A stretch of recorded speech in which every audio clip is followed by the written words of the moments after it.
ku bunkenke obuliwo niwo bukeeredde olunaku olwaleero obw'emmande wakati w'eggwanga lya Russia ne America nga bukyali bunkenke. Omukulembeze akulembera eggwanga lya America ye kawandwa bigambo Donald J. Trump bw'atyo ebintu yagenze dda maaso n'okubika nti yabitabudde dda ekiriwo bunkenke bungi wakati w'ensi ya America n'ensi eyitibwa eya Russia. Donald Trump omulundi ogusookedde ddala baamaze dda okuba nti balagira Aba-America baabano ampuliriza mu America wansi wa Donald J. Trump agamba nti bano abasajja baagala ki? Please Russia, what are you? Russia weeyita ki? Ekibuuzo ekinene kiva munda mu ggwanga etebule America, kiva mu White House, kiva mu the Pentagon. Aba-America wansi wa Donald Trump tanywa guteeka jjukira nti abamu bwana Republican balwanyi mu byafu by'eggwanga lya America bano kasita owulira nti omukulembeze ali mu ntebe bw'owulira nti omukulembeze ali mu ntebe munda mu ggwanga lya America muna Republican oyo omugenda kitono essaawa yonna kuba. Yes, gwe kasita owulira nti omukulembeze akulembera America muna Republican si muna Democrat, abo balwanyi bakubi. Era jjukira George Walker Bush Jr. gwe musinga okujjukira kasita owulira nga kiba kizibu nnyo bano okuva ampuliriza mu ntebe nga tebalina gwe bakubye. Donald Trump mu biseera biri mu kisanja ekyasooka yakola obulumbaganyi Syria, terwali lutalo nti yali full scale war, n'agenda akola obulumbaganyi ku ggwanga erya Iran n'atta etop General Qasem Soleimani yamutta Donald Trump. Mu kisanja ekyokubiri yabadde nga ateesa n'agenda akwata zibbitu n'azisibako zi GBU n'agenda abalula eggwanga lya Iran. Bana Republican tobazannyirako, babeera bakubi, babeera balwanyi. Ekimu ku bibakolera akalulu kyekyo kulwana. Kati ampuliriza mu byonna bibadde bigenda maaso kati ebya Iran sooka biteeke ku mabbali. Kino America ayagala kyekwatiramu naye gwayagala okukwatamu ye namba 2. Yes, ayagala kukwata mu namba 2 kyokka ate namba emu mu kuba ne nuclear. Olutalo lw'amaanyi okusooka lwabadde lwa bigambo. Dmitry Medvedev yaliko omukulembeze eggwanga eryitibwa erya Russia mu kaseera kano ye deputy chair w'akakiiko ka Russia ak'ebyokwerinda bamuyita Dmitry Medvedev. Oyo singa yabadde president wa Russia bannange yandibadde akuba abantu nuclear akaseera kano nga yalina entebe era awulira nga obuswandi alina bungi. Agamba nti ono yanzirira mu bigere si mukambwe. Kati temulaba nti Vladimir Putin musajja mukambwe, temulaba nti atadde ensi ku bunkenke. Waliwo omusajja bamuyita Dmitry Medvedev yaliko omukulembeze eggwanga lya Russia bannanga omusajja mukambwe. Ye buli wawulira ng'obusungu alina bungi agamba tukwateko nuclear ffe tusinga okuba naye bano tubakuba ekigwe ye Dmitry Medvedev. Kakati Dmitry Medvedev yagenze maaso n'okulabika nti yategeezezza, yavuddeyo n'agamba nti Russia erabika nga neetegefu nnyo okulwana, alina ebigambo bye yayogedde nga birimu ne nuclear. Medvedev ku lunaku lwabadde lwakuna yategeezezza n'agamba nti mugambe omukulembeze akulembera America, mugambe omukulembeze akulembera eggwanga lya America that Moscow possessed Soviet era nuclear strike capabilities of last resort.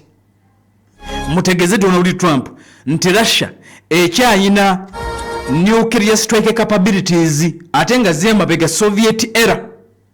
Mu bagambe batugendeko kitono ffe tujja kuba omuntu nuclear.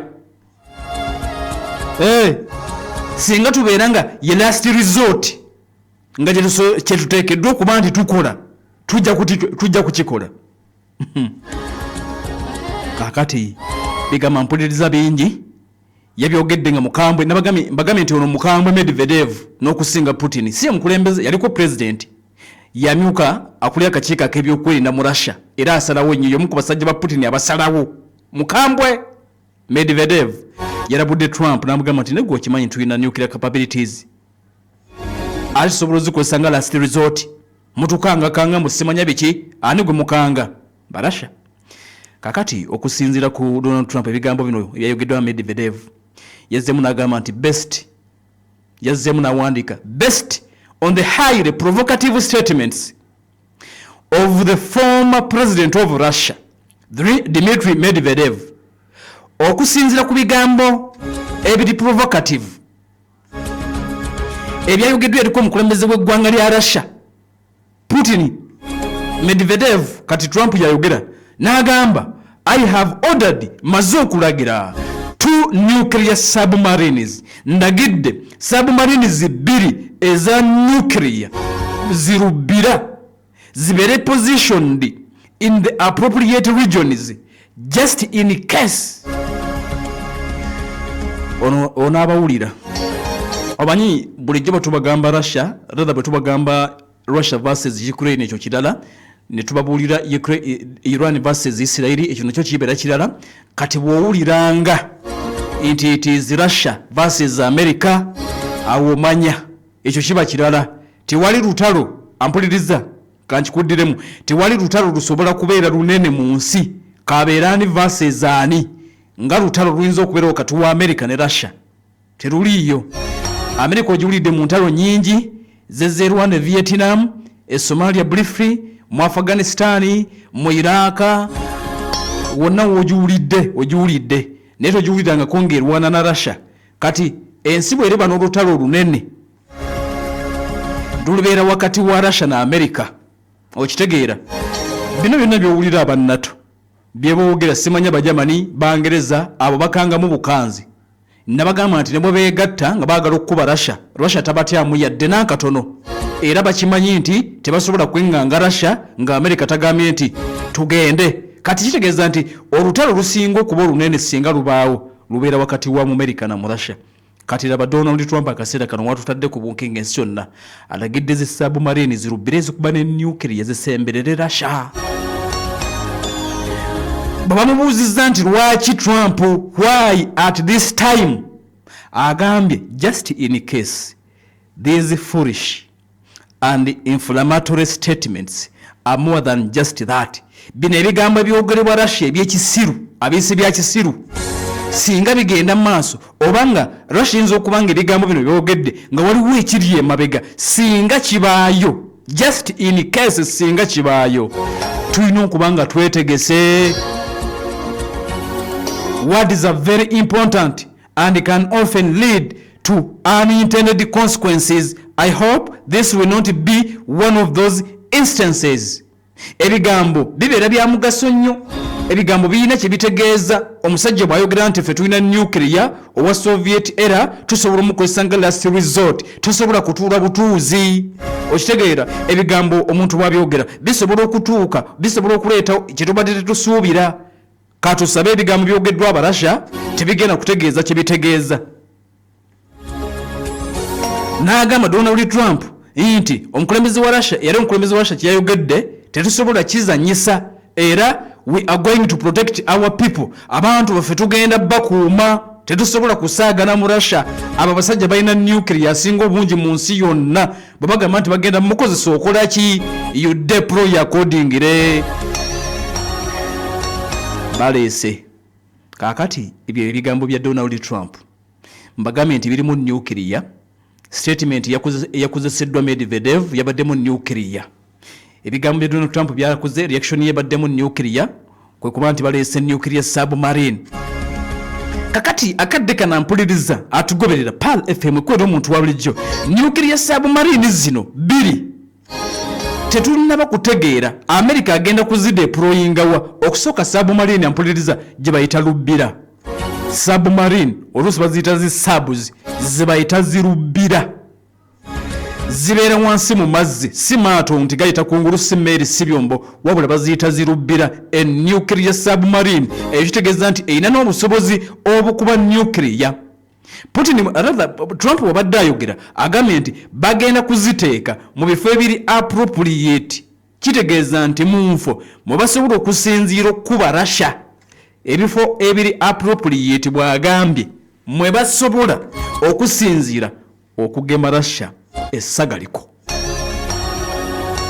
Kakati bagambye nti balina okubeera prepared. Tumaze ziragira zigende zibeeke enfo mwe zigumba nga ziri appropriate. Ekigambo appropriate kyakozesezza appropriate regions mu bufunze kibadde kitegeeza nti mu nfo nga zisobola okuba Russia tekibadde kitegeeza naye mu statement ya Donald Trump he did not specify what type of submarines were being moved or where to. Tatubuulidde submarine kyekaaki zirubbira nga zirina n'obusobozi okuba nuclear ze bali mu kudeployinga era ziragawa wabula tugambe appropriate regions. Era bwe tugezezzaako okunoonyereza tulabe ab'e Pentagon ab'ekitebe eky'ebyokwerinda balina kye batugamba ne bagamba nedda ne basirika because usually Pentagon does not reveal about any of its sub movements. Tibayogera n'entambula zazo zisigala nga zakyama. B'Amerika zisabu bazirina zirubbira ate nga za nuclear. Gwosaaga omanye Amerika asobola okudeployinga n'omurasha naye akisobola. Kati tuli ku Amerika asobola okuba nuclear nga asinzira wansi mu mazzi nga bolaba zino zisabu. Amerika asobola okuba nuclear nga ali ku mazzi kungulu nga asinzira ku byombo. Amerika asobola okuba nuclear nga asinzira mu bbanga ate n'okumudeployinga nga asinzira mu bwengula mu space aerospace forces. Kakati tebatubuulidde bagenda kuleeta ki naye twagadde tunoonyereze tulabe Amerika ayina submarine kikaaki zino ne tuzuula kino nti Amerika ayina type 3 eza submarines ebika 3 ebya zirubbira zonna ziri nuclear powered zirubbira za mirundi 3 but only one of which carries nuclear weapons wabula emu yokka yesobola okwetikka ebyokuwanisa ebikosa amaanyi aga nuclear yadde nga alina za mirundi 3. Kakati Amerika wakati mu kumulondoola kubanga atukanze n'akanga ne Putin n'akanga ne Medvedev n'emikwano gya Russia ne balirwana ba Russia tekitera kubeerawo Amerika ogamba nti tusembeza zirubbira ate nga zikuba nuclear ate nga kumpi ne Russia kyokka nga ate basemberera omuntu asinga okuba ne nuclear. Awo tupiikinze interest okwagala okubuulira bino nti Amerika mu classes 3 zayina mwemuli ballistic missile submarines bayina ziri 14 Ohio class ballistic missile submarines SSBNS oluusi baziyita zi boomers mu Amerika ayina zi boomers 14 saga no mu Amerika ayina zi bayita boomers 14 Ohio class ballistic missile subs ziyita mu mazzi erinye paatike baziyita boomers. Kati nze kunnyonnyola zi boomers zino ezo mu America ziri designed specifically for stealth and the precise delivery of nuclear weapons, nuclear warheads. Ziri designed nga ziyita mu mazzi nga toziwulira n'okukasuka ebyokuwanisa ebyo ebitonotono. Kakati zino zensoso okubulya ballistic missile submarines buli emu esobola okwetikka emizinga gya ballistic 20 Trident ballistic missiles 20 ng'ate bazisibyeko ne nuclear. Kati zino emizinga egyetikkibwa zisaabu ezo zensoso okubuulira zina lwengi ya miles 14,600. Kitegeeza nti Amerika asobola okukuba mu kilometers 704. Era kitegeeza nti tekyetaagisa kuzimuvinga closer to Russia okumukuba. In fact, they could do so from Atlantic, Pacific, Indian and Arctic Oceans. Wow. Ezo baziyita zi bombers mu Amerika. Teyeetaaga na kusemberera Russia. Okitegeera, Amerika teyeetaaga nnyo na kusemberera Russia okusinzira ku facts ezikwata fact sheet eya Navy egamba ndi zino tebeetaaga kusemberera nnyo na Russia. In fact bagambye basobola okuba Russia nga basinzira mu liyanja Atlantic wansi mu mazzi ne bakuba mu Russia nga basinzira mu the Pacific ne bamubalula nga basinzira mu Indian Ocean oba ne bamukuba ne bamwogoloza nga bali mu Arctic kubanga zino zi Trident ballistic missiles zisobola okuba omurasha mu bbanga eryewala zikuba mu mayiro 14,600. Ataddeko Pal FM ekulera omuntu wa bulijjo. Ngenda kwongera endala mbagambe nti Trump yatutabudde twagala tunoonyereze bino biki byali mu kusomba lwaki atukanga byandi mu kubuulira lwaki atukanga byengenda maaso n'okuba nti nkubuulira akadde kano tugenda kuba tweyongerayo akadde kano kennyini ne Pal FM ekulera omuntu wa bulijjo. Kansoke nkujjukize bano babano babayita abegonero eri omugongo bali wali kawempe bagenda kujjanjaba omugongo gunire ddala bulungi nnyo bajjanjaba omugongo n'amagumba amagumba gasese tukaganyiga nerves nga kuluma genda bakujjanjabe onire ddala ku ssente ensamusaamu togenda bweru gwanga tebakutwala buyindi togenda mu kagaali omugongo gujja kuwona bulungi bona bogenzi bannafe abegonero eri omugongo bakozesa enkola ya therapy treatment massage home care ne bakujjanjaba n'owonire ddala basobola n'okujja ewaka ne bakujjanjaba bavaawo wonye oli mu kagaali oli ku muggo okekijjano lw'amagumba n'omugongo beekwate genda ekawempe ku kizimbe ekya Kawempe shopping arcade simu noti 75 1933 noti 075 1933 noti 764 5583 noti 764 5583 WhatsApp kwebali esimu yeyo noti 75 1933 noti ekawempe ku 5 bannafabo webali Uganda Halali Biro kitongole ekivunaanibwa okwekennenya omutindo gw'ebintu byetukozesa nga biri halali okuli ebyokuna ebyokunywa kampuni bakuyita bagamba nti batuukirire basobola okukakasa by'okuloba nga biri halali kusa April Kagoro Road watandikira Plot 2 Dairy Garden ezogenda ku bantu basanga bakubire ku noti 4233561 noti 55852 noti 11 ate bannafabo genda kuba bafuna bulungi nnyo nnyini ddala ate bakuweereze ojja kukkiriza nkujjukize mu kaseera kano gwomunafaina niya oyagala ogenda okukola umura ku nyumba ya Allah omwezi gw'omunaana emikulu ejja umura egyo okyasobeddwa emiwendo egiri waggulu omukisa weeguli jangu ku reception ya Pal FM ogenda basonoka kanti munnange ofuna omukisa bakutwale bakulambuza ennyumba ya Mungu ku bei eya wansi omukisa sigwa lubeerera jangu ofune umura masavo otambule mu lugendo lwa umura ku bei eya wansi ddala omukisa eguli ku Pal FM jangu kakati ofuna omukisa ogwo kuba ku noti musamu noti nya 5 10 12 15 0 7 0 5 12 Hub Horizon Research Clinic bali kulidde ekawala ng'ovudde ekasubi isako ku ssomero eriyitibwa erya Good Times omukono ogwakkono okwataawo ogenda okuba nti obasanga bakujjanjabe ku mitwalo ena zokka bajjanja biseddagala ya butonde atawanzibwa infections bakujjanjaba n'owona ulcers basanyalala ennyingo eziruma mwenna bagenda kuba bajjanjaba bakuletedde ecupa eyitibwa zero infections egenda kutasa infections zikabooto n'endwadde zonna ez'obukaba ezigenda maaso n'oke kandi zikwesibyeko kakati bagamba nti balina strong man egenda kutaasa abaami abagazibwa prostate nga temukyakula bulungi nnyo ensonga ez'ekisenge ate nga balinawo musongola mix ku mitwalo ena egenda okuba nti ebayambako nnyo wakati mu size bagamba nti buli kimu kijja kuba kitereera omwami genda ofune musongola mix ku mitwalo ena Hub Horizon bali ku noti 550 87 4396 noti 550 87 4396 oba noti 785 3 855 noti 550 87 3 ojja kuba bafuna bulungi nnyo nnyini ddala nga tetunnaba mu ddwaniro kankomewo nkumalireyo zi submarines z'abasajja oba zirubira z'Amerika ze beesiga okuli n'ezo Trump zalagidde zisemberere Russia.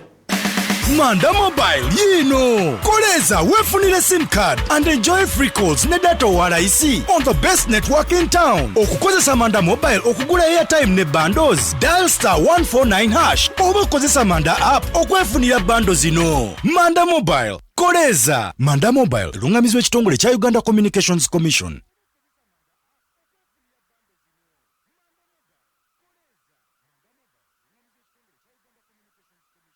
Big thing about the MTN Super. Wali yakapya